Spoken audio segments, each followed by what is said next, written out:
Serial Anupama के आने वाले अपकमिंग ट्रैक में अब अनुपमा की हिम्मत और चोल वालों का भरोसा मिलकर गौतम और पराग जैसे घटिया लोगों को मात देने वाले हैं, क्योंकि मुंबई आकर ये दोनों अनुपमा की जिंदगी में एक नया तूफान खड़ा कर देते हैं।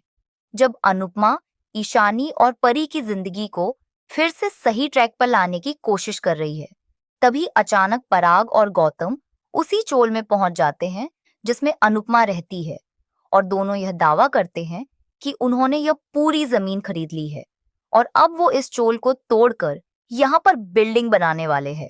लेकिन अनुपमा यह सुनकर सामने आ जाती है और साफ कह देती है कि जब तक इस चोल के लोग अपना घर बेचने के लिए तैयार नहीं है, तब तक न जमीन बिकेगी और न कोई इन्हें यहाँ से हटा सकता है। यह सुनकर पराग और गौतम गुस्से से जल उठते हैं, क्योंकि गौतम धोखे से कोर्ट से ऐसे डॉक्यूमेंट बनवा चुका है जिसमें लिखा है कि यह जमीन अब उनके अंडर आ चुकी है। और जब वह पूरी तैयारी के साथ जेसीबी लेकर चोल को तोड़ने पहुंचते हैं, तब उन्हें बिल्कुल भी अंदाजा नहीं होता कि सामने अनुपमा खड़ी मिलेगी। जैसे ही पराग अनुपमा को वह कोर्ट के कागज दिखाता है, अनुपमा समझ जाती है कि यह पूरा खेल धोखे से खेला गया है, क्योंकि चोल वाले तो कभी भी अपनी जमीन बेचने के लिए तैयार नहीं हुए।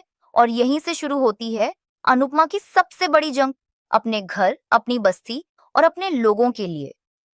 जब जेसीबी चोल की दीवार तोड़ने के लिए आगे बढ़ती है, ठीक उसी समय अनुपमा पूरे दमदार अंदाज में जेसीबी के सामने खड़ी हो जाती है और चोल के सभी लोग उसके साथ सामने आ खड़े होते हैं।